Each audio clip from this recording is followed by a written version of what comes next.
I'm going to get the next comic on straight away. This guy's come all the way from Amsterdam. All right, but he's been here before. He's really funny. And please put your hands together and welcome on stage this awesome, awesome comic, Socrates! Typico never come on. Yeah, thanks so much. He's lying. I don't know if you've had him as a teacher, but he doesn't know what he's talking about. You'll see in a minute or two. Yeah, my name is Socrates. I am a philosopher. No. Actually, I am an American.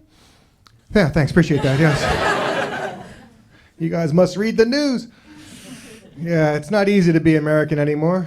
Used to be better when I was a kid. It was fun. Everything was new to me, you know. Didn't know about the news. Now I know what's going on. It's like being Russian. Well, if you look at the news, Turkish, Libya, and there's a whole lot of places you could be from. They all seem to have the one thing in common, some old guy with sex problems, trying to relive his youth or something like that. I don't know. So I've been living here for a while, though. I'm going to become Dutch soon. Now, this is very interesting. It's always the case, because I heard you a lot of Dutch people here.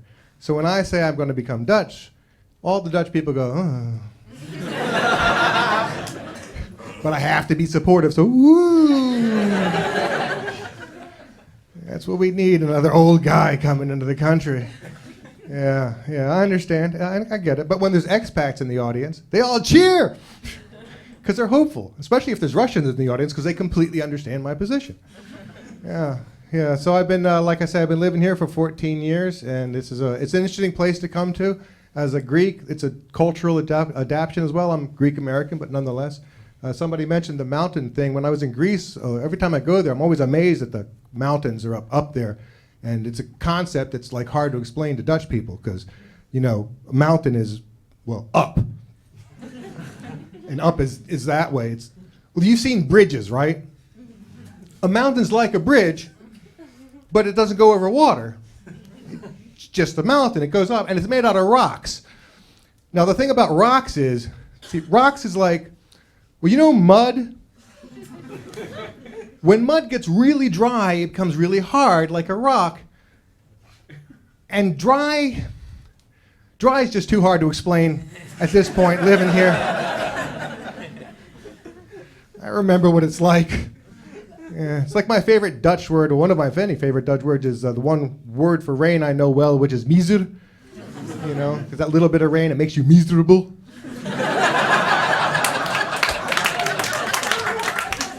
These are people who are riding their bikes in the rain here. Yeah, so I'm trying to adapt. I've been doing a tour of the Dutch sicket houses, the houses of paracetamol. Yeah. A year ago, I was taught a Dutch word I didn't want to learn, but I was forced to. That word was aangereden. Yeah, which means to be slammed into, unless you pronounce it badly, in which case it means something else. In my case, ik was aangereden door een scooterklootzak. Which means I was slammed into by an asshole on a scooter, for the few people that don't understand. And I didn't understand it either till it happened. Yeah, I came around this blind corner and there was a scooter on the wrong side of the path, and there's a bike etiquette there, which you should be on his side, not my side. I tried to explain it to him, but didn't have time, so all I could say was, ah! And then I flew, much like a bird, which was great, but I landed like an octopus.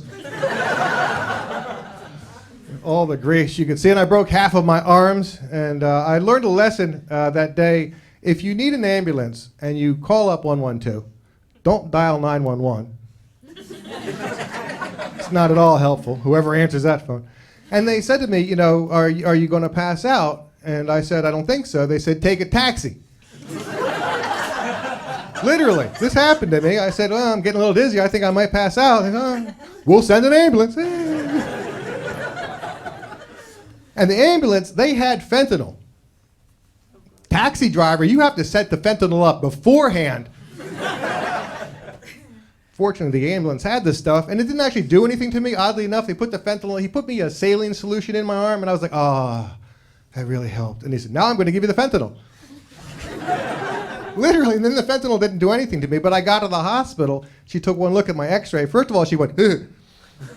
which is never a good sign when a doctor does that, when they look at your medical procedures. And, ugh, I got that a lot. And then she offered me a shot of morphine. Yeah, the paracetamol was not going to cut the thing at all. And the best part of the day so far was a shot of morphine. So I heard there's a chemist here who's working with dogs and cats.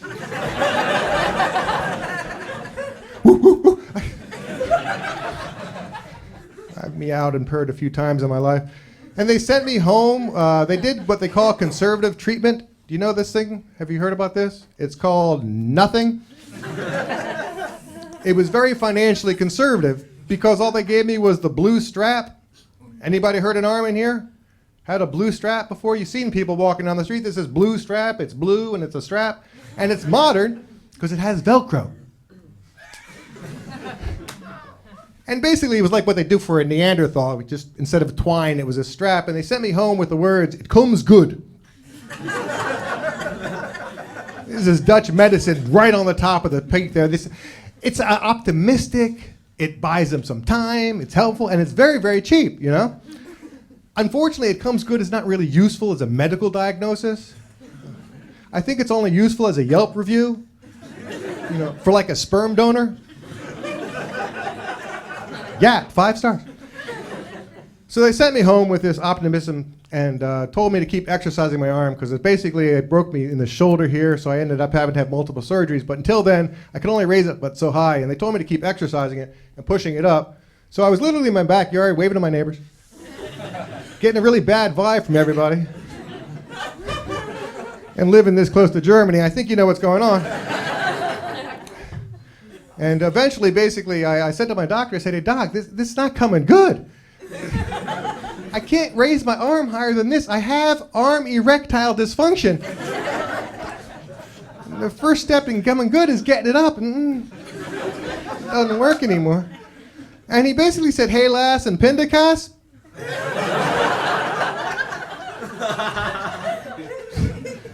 Dutch phrases and Dutch sayings, "Oh, well, peanut butter." Did it help when I translated it? No, it's not helpful at all. What do you do with this, you know? It rhymes. I mean, I give you credit, it rhymes. Dutch love a good rhyme, you know? Like Claudius Case, you know? It's a hard one to find, Claudius Case, but the one I like the most is "noken in the koken." I was here 3 months when I was taught this phrase by an Oma, an old lady and a grandmother. I don't know what she was suggesting. It means fucking in the kitchen. Now, I do not know how to use "noken in the koken" in context. Nobody has suggested to me the way you're supposed to use it. The only thing I know that's possible is when you combine "hey lass pindakaas" and "noken in the koken," you end up with satay sauce. So basically, 8 months passed. They did one surgery on me, and 4 months after that, they told me it was necrotic. These are great words, all these wonderful words you don't want to hear in your life. Necrotic, and they point at you. It's not a word you want to hear. It's like, ugh. And so they did another surgery. So I have a reverse shoulder now. I have a reverse prosthetic. So where I used to have a socket, now I have a ball. And where I had a ball, now I have a socket. So it's possible I have a trans shoulder.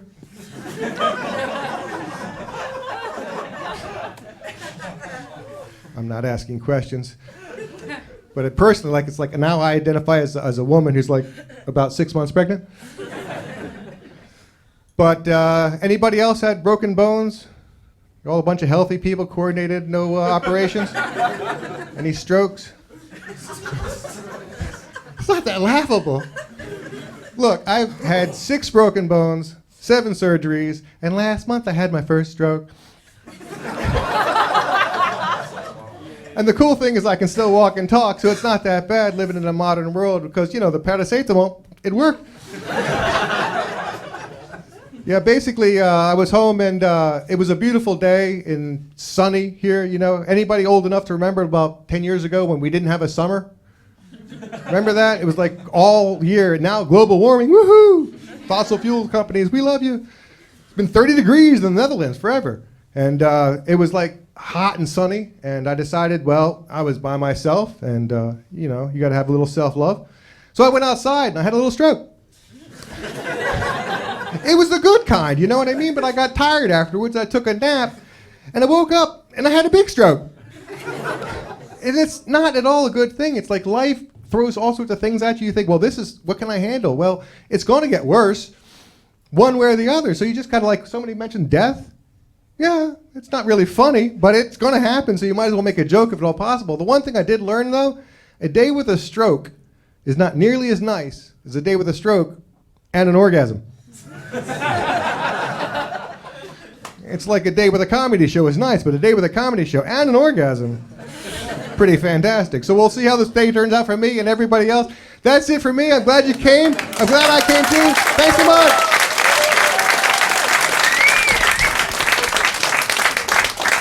Keep it going for Socrates, everybody.